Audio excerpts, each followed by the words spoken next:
Désormais, Edgar, tu n'es pas sans savoir que la Panenka hommage de Mbappé à Brahim Diaz a beaucoup fait réagir en France. Oui. D'ailleurs, je vais laver les drôles de dames dans un instant. Maladresse pour les uns, mégalomanie pour d'autres, geste inapproprié aussi.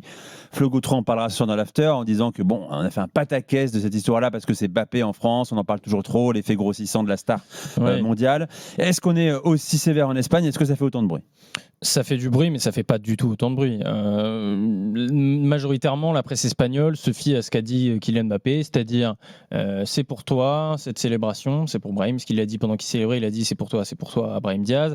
Et après, en passant en zone mixte, en zone d'interview, un journaliste lui demande est-ce que c'était en hommage à Brahim Diaz, et il dit oui, c'était pour lui. Il le dit vite fait comme ça au passage, mais la presse espagnole s'est du coup fiée à ça. Maintenant, c'est vrai qu'il y a eu une petite. Non, mais il y a eu une petite zone de flottement, quoi. Non, mais il y a eu une petite zone de flottement avant que Movistar sorte la vidéo où on lit sur ses lèvres pour dire c'est pour toi, Brahim.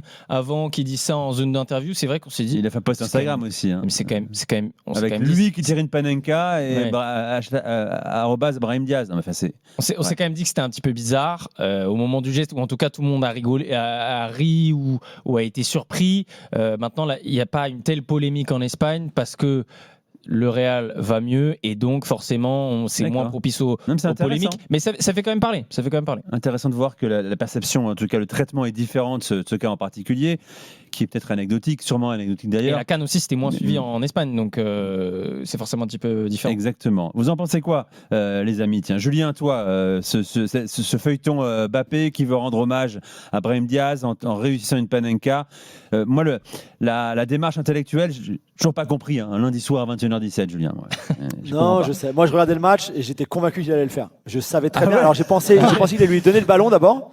Je me suis dit, il va lui donner le ballon, il va laisser Brahim tirer le penalty. Après, je sais pas, moi, peut-être que Brahim avait prévenu avant, s'il y a un penalty, je veux pas le tirer. Faites pas. Enfin, je sais pas comment ça s'est passé avant. Mais au début, j'ai pensé, il va lui donner le penalty pour le laisser tirer. Et quand je vois que c'est lui qui va tirer le penalty, je me dis, je suis sûr qu'il va tenter. Je le connais tellement bien, on le connaît tous tellement bien. Pour moi, c'était évident qu'il a tenté la Panenka. Je pense que ça. Et moi, pour moi, la réponse à ta question, Nico, c'est les deux en fait. Je pense que c'est les deux. Je pense qu'il a vraiment voulu montrer à Brahim dans un sens, bah voilà, on est ensemble, parce qu'il aurait très bien pu rater. Hein. S'il rate, c'est la même chose. C'est pas la même humiliation, bien sûr, parce qu'ils auraient gagné le match 1-0. On jouait la 92e minute. Donc il a pris moins de risques, forcément. Mais c'était, regarde, nous aussi, on peut rater, ça peut nous arriver au cas où il ratait. Et s'il marquait, c'était, on est ensemble. C'est ça, mais je pense qu'aussi, c'est son mécanique du mec. Quand même. Ça va loin. Non, mais c'est son côté mégalo, en fait, qui lui fait faire ça. Mais complètement. L'enfant du soleil. Pour moi, c'est les deux. Pour moi, c'est la réponse. Je vais me greffer à cette histoire-là.